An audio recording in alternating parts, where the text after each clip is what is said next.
It's the birth of the popsicle and the seed of what will become a $4.6 billion empire, putting him on a collision course with a brilliant innovator who invents a different kind of frozen treat on a stick. It's the popsicle king versus the good humor man, and only one of them will come out on top. People have been putting ice and snow in desserts and beverages since ancient Greece, but it's not really until the 1850s about that you start getting, ice cream start to spread. And then by the beginning of the 20th century, ice cream is plagued with health issues. By the early 20th century, ice cream parlors serve products laced with dangerous additives to reduce costs. There was a lot of concern among the public. A lot of manufacturers would add baking soda to limit the sourness, rice flour to make it seem thicker. They would put laundry bluing in it to make it look more white. The only way to get ice cream on the go is from unrefrigerated, unsanitary carts called penny licks. Ice cream treats were often being sold from push carts. Imagine ice cream being insulated with ice and hay, so not necessarily the most sanitary. They'd put in a flavor of ice cream, you would lick it out of this glass cup, and then you'd hand the glass cup back. The cart owner might just wipe out the cup with the dish rag. He's not gonna wash it in hot water. It's kind of a gross idea.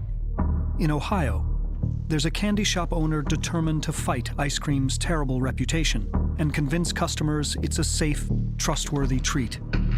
His name is Harry Burt. Harry Burt is very interested in cleanliness and sanitation. By all reports, his ice cream parlor was scrupulously clean, which was unusual at that time.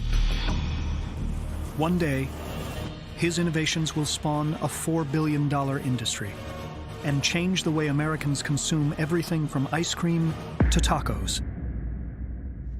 But for now, he is struggling just to keep his ice cream shop afloat. We don't know a whole lot about Harry Burt's early life, but he has an ice cream shop in Youngstown, Ohio. He is one of these guys who is relentlessly sort of trying to come up with new ideas, trying to sort of capture the markets and kind of, catch that lightning in a bottle. He knew that there had to be a way to make it different, make it special, make it more accessible. And so he throws his entire life savings into increasing flavor, freshness, and food safety.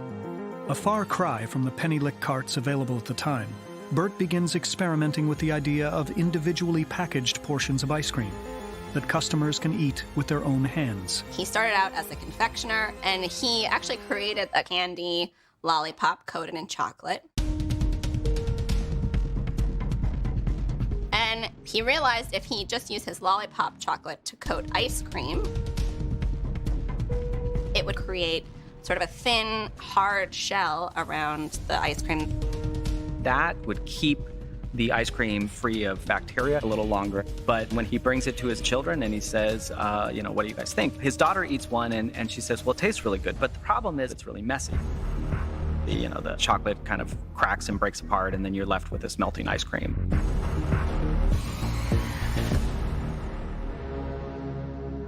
Burt's chocolate-covered ice cream is safe and unadulterated, but it's too messy to appear sanitary. He knew it was delicious, but extremely messy. To solve the problem, he tries using an accessory from his candy shop that could be a perfect match for his new ice cream creation. He decides to take the lollipop stick and put it in the ice cream. Some of the liquid from the ice cream would seep into the wood and freeze, so that when you removed the bar from the mold, the stick didn't just pull out of the ice cream. In 1921, he creates the first clean, sanitary ice cream bar that consumers don't even have to touch.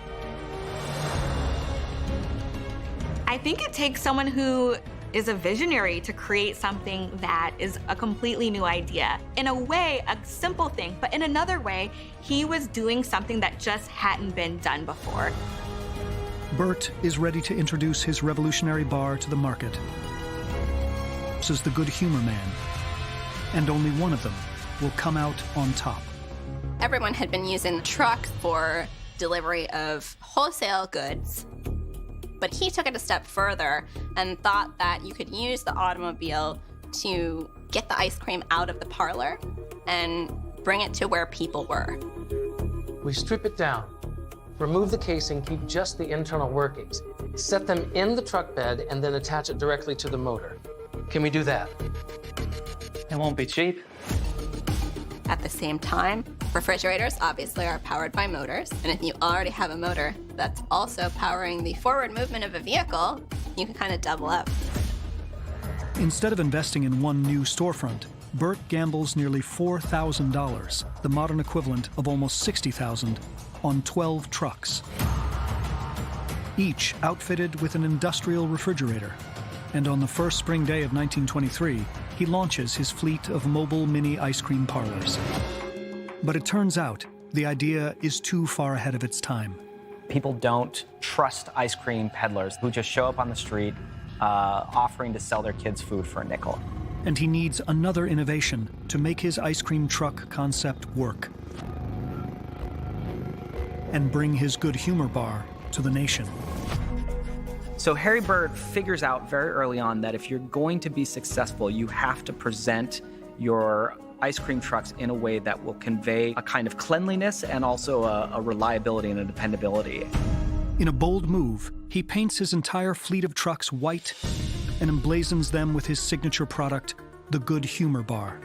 Model Ts are almost exclusively black. So to see a white truck coming down the road at you was a little unusual. White was used throughout the late Victorian and progressive eras, particularly in hospitals and bathrooms and kitchens, because there's a lot more concern about germs and contamination and keeping things clean. And a white surface allows you to see right up front if something is clean or not. He takes the bell from his kid's bobsled and sticks it on there. He wants a bell to tell people, I'm here to sell you ice cream, and realizes this is a great way to communicate. You want it to be a friendly sounding truck. Burt then creates a uniform to ensure his drivers stand out, putting them in an outfit as pristine as his new trucks. Yeah, it's perfect. Creating the iconic Good Humor Man.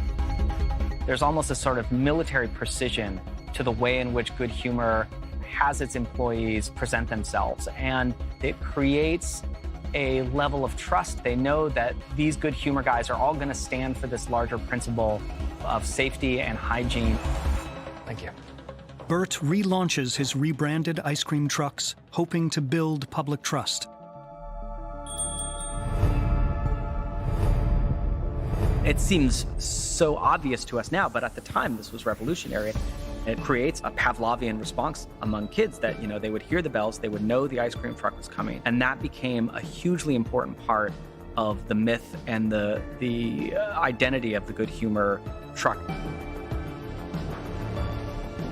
Day's receipts. Sold out again. The relaunch Good job. is a hit. It's incredible. He almost in one fell swoop creates the ice cream pop, the ice cream truck, and the food truck almost in one incredible moment of ingenuity. Harry Burt invests his profits into expansion, using his low-cost ice cream truck model to spread across Ohio and into neighboring states. It's extremely successful in Youngstown, and he pretty quickly starts expanding to other major cities like Chicago and Detroit.